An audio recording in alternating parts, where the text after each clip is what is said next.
आज मैं आपके लिए एक बहुत ही धमाकेदार कहानी लेकर आया हूँ, one man hide and seek. तो फिर अपने कमरे की लाइट बंद करो और कम्बल ओढ़कर लेट जाओ, लीड लगाकर, और इस कहानी का मजा लो।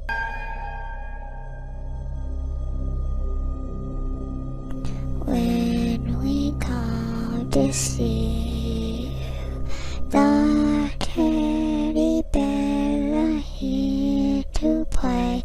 If you don't come play with us, then we will kill. ये कहानी दो दोस्तों की है। एक का नाम था रोहन और दूसरे का नाम था रोनी। रोहन बहुत ही शरारती बच्चा था। उसका पढ़ाई लिखाई में बिल्कुल मन नहीं करता था और वो हमेशा भूत प्रेतों से जुड़ी कहानियां सुनना पसंद करता था। वो एक बार किसी भूत से मिलना चाहता था।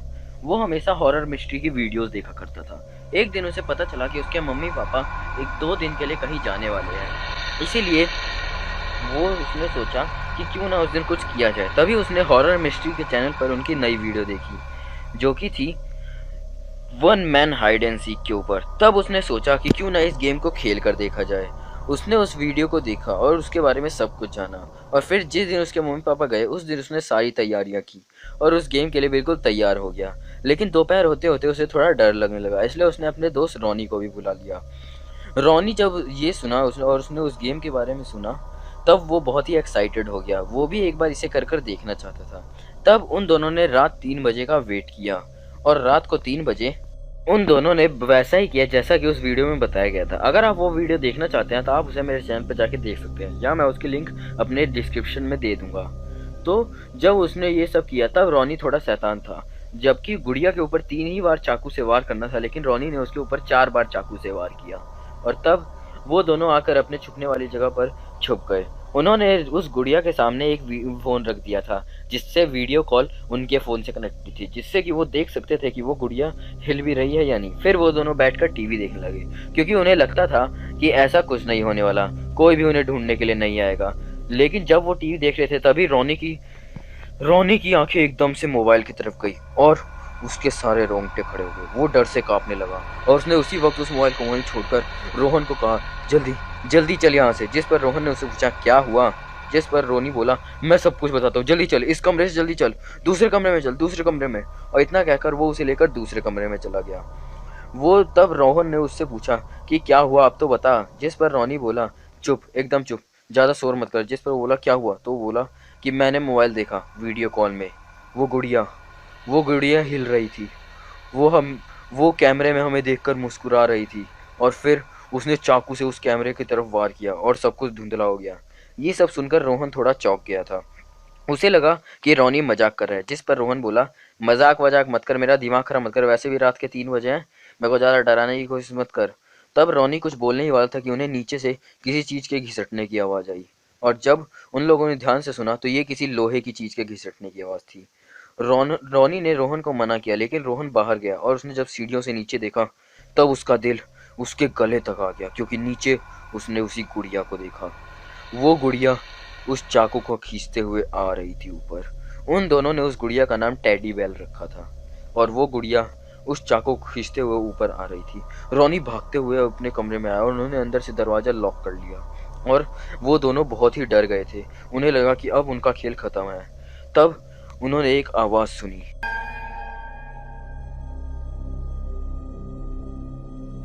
When we come to see the teddy bear are here to play. If you don't come play with us, then we will kill you. ये सब सुनकर और देखकर उनका दिल जोरों से धड़कने लग गया। वो दोनों चुपचाप उस कमरे के कोने में छुपकर बैठ गए, क्योंकि उन्हें डर था कि अब वो गुड़िया क्या करेगी। और तब उन्हें किसी चीज के सीढ़ियों पे चलने की आवाज आई। उन्हें ये समझते देर नहीं लगी कि ये आवाज असल में उसी गुड़िया की है, और वो गुड़िया अब ऊपर आ रही थी। उन्होंने उस दरवाजे के अंदर से लॉक कर दिया और की होल से देखा। वो गुड़िया सीधा उसी रूम में गई जिस रूम में अभी वो बैठे थे, क्योंकि उसने वीडियो कॉल से उन्हें उस रूम में बैठा हुआ देख लिया था। और फिर वो अंदर गई। अब वो दोनों काफी डर चुके थे। उन दोनों ने धीरे से वो दरवाजा खोला और नीचे की तरफ भाग गए। और बाथरूम में गए और बाथरूम में उन्होंने कुछ जिससे उनके रोंगटे खड़े हो गए।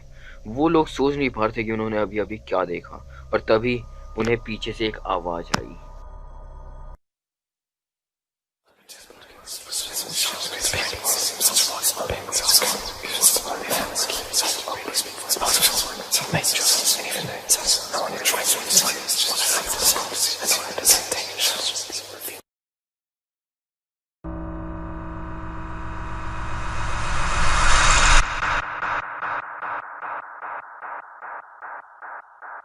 और फिर उन्होंने पीछे देखा कि वही डॉल हाथ में चाकू लिए सीढ़ी के साथ नीचे उतर रही थी।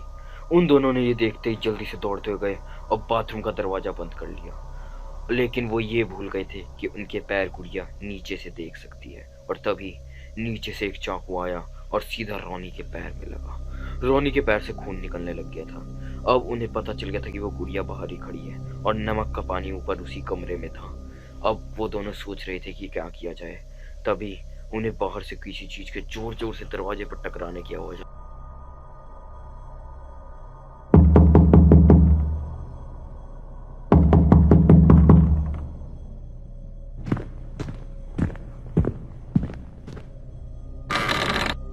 ये सब सुनकर और देखकर अब रोहन और रोनी का दिल जवाब दे चुका था। वो दोनों बहुत बुरी तरीके से डर चुके थे। तब रोनी ने अपने चोट से कराहते हुए कहा, क्या क्या इस गुड़िया को रोका नहीं जा सकता? जिस पर रोहन ने कहा, हम जिस कमरे में बैठे हुए थे उस कमरे में एक कप में नमक का पानी था। अगर वो नमक का पानी हम आधा मैं अपने मुंह में ले लूं और ये दोनों चीजें गुड़िया के ऊपर डाल दूं तो ये गुड़िया शांत हो जाएगी। जिस पर रोनी ने कहा, लेकिन हम वहां तक पहुंचेंगे कैसे? जिस पर रोहन ने कहा कि अब हमें थोड़ा साहस से काम लेना पड़ेगा। और उसके बाद उन्होंने अपनी बाथरूम की लाइट बंद कर दी और उसके बाद उन्होंने दरवाजे की कुंडी धीरे से खोल दी। लेकिन दरवाजा नहीं खोला और एक कोने में दुबक कर बैठ गए कि अब आगे क्या होता है ये देखते।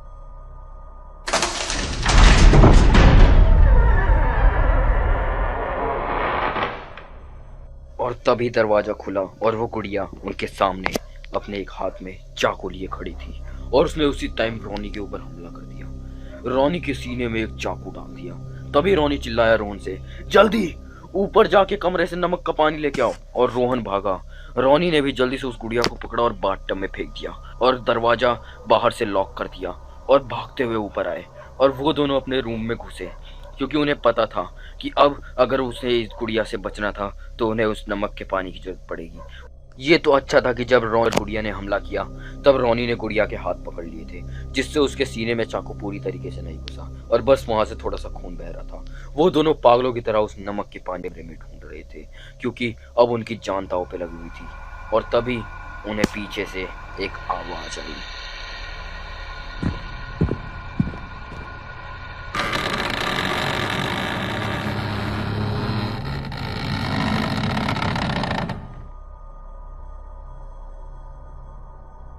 जब देखा तो वो गुड़िया पीछे ही खड़ी थी और उसने फिर से एक बार रोनी के ऊपर हमला करने की कोशिश की, लेकिन रोनी इस बार बच गया और उसने उस हमले को डॉज कर दिया। और तभी रोहन चिल्लाया, मुझे नमक का पानी मिल गया। तब रोनी बोला, तो फिर क्या मेरे मरने का इंतजार कर रहा है? जल्दी से उसके ऊपर वो नमक का पानी डाल। लेकिन वो गुड़िया एक जगह नहीं रुक रही थी, वो बार बार इधर उधर हिल रही थी। जिस पर रोहन बोला कि ये गुड़िया बार बार इधर उधर हिल रही है, इसे किसी जगह रोक के रखो वरना मैं इसके ऊपर नमक का पानी नहीं डाल पाऊंगा, और अगर ये नमक का पानी गिर गया तो फिर समझ लो हमारी बचने की आखिरी उम्मीद भी गई। तो उस टाइम रोनी ने उस गुड़िया को जाके पकड़ लिया और उस गुड़िया ने भी रोनी के हाथ पर जोरदार चाकू से वार किया। और तभी रोनी दर्द से चिल्लाया, जल्दी करो, खत्म करो इसे। और उसी टाइम उसने उसके ऊपर वो नमक का पानी डाल दिया और वो गुड़िया बेजान। रोनी को अभी भी उससे डर लग रहा था, इसलिए उसने उसी टाइम उस गुड़िया को झट से खिड़की से बाहर फेंक दिया और खिड़की से बाहर जाते हुए एक ट्रक के ऊपर वो गुड़िया जाके गिरी। रोहन उसके ऊपर चिल्लाया, ये तुमने क्या कर दिया? क्योंकि उस वीडियो में बताया गया था कि अगर उस गुड़िया को जलाया नहीं गया तो वो गुड़िया जिंदगी भर तुम्हारा पीछा नहीं छोड़ेगी। तब रोनी भी बोला कि मैं बहुत ज़्यादा डर चुका था, लेकिन तब रोहन ने भी इसके तरफ ध्यान नहीं दिया क्योंकि वो गुड़िया अब जा चुकी थी और रोनी भी बहुत ज़्यादा घायल था। और तब रोहन बोलता है, ये मैं हूँ रोहन और मैं ही आपको ये कहानी सुना रहा था। आज इस घटना को बीते हुए 10 साल हो चुके हैं और अब मैं एक नौकरी करता हूँ। उस घटना के बाद मेरा और रोनी का मिलना लगभग ना के बराबर हो गया है, क्योंकि मम्मी पापा का कहना है कि हमने जो बात उन्हें बताई वो दकियानूसी है और हमने एक दूसरे से लड़ाई करके मैंने उसका ये हाल किया है, और तब से आज तक हम दोनों को लगभग ना के बराबर मिलते हैं। लेकिन आज बात कुछ और है, क्योंकि आज कुछ ऐसा हुआ है जिसके बारे में ना मैंने सोचा था और ना रोनी ने। क्योंकि आज जब मैं ड्यूटी से आ रहा था तब मुझे वो गुड़िया फिर से दिखी। ये वही गुड़िया थी या उसकी कोई डुप्लीकेट, मुझे नहीं पता, लेकिन आज भी उसके हाथ में एक चाकू था और वो मुझे ऐसे घूर रही थी जैसे वो अपना बदला पूरा करने के लिए आई हो मेरे से। मैं नहीं जानता कि आगे क्या होने वाले है, क्या ये कहानी खत्म हो चुकी है या फिर एक नया अध्याय शुरू होने वाला है, क्या इस वीडियो का पार्ट 2 होने वाला है। ये तो आने वाली वीडियोस में ही पता चलेगा कि क्या वो गुड़िया वापस आई है हमारे साथ, मेरे और रोनी के साथ। The one man hide and seek. Hello friends, আমাদের বিল্ডুং ওয়েল চ্যানেলে আপনাকে স্বাগত জানাই। আমাদের ভিডিও যদি আপনাদের ভালো লেগে থাকে অবশ্যই ভিডিওটিকে লাইক, কমেন্ট এবং শেয়ার করবেন, এবং আপনি যদি আমাদের চ্যানেলে প্রথম হয়ে থাকেন অবশ্যই চ্যানেলটিকে সাবস্ক্রাইব করবেন এবং পাশের বেল আইকনটিকে বাজিয়ে দেবেন যাতে আমাদের ভিডিও নোটিফিকেশন সবার আগে পৌঁছয় আপনার কাছে। ধন্যবাদ।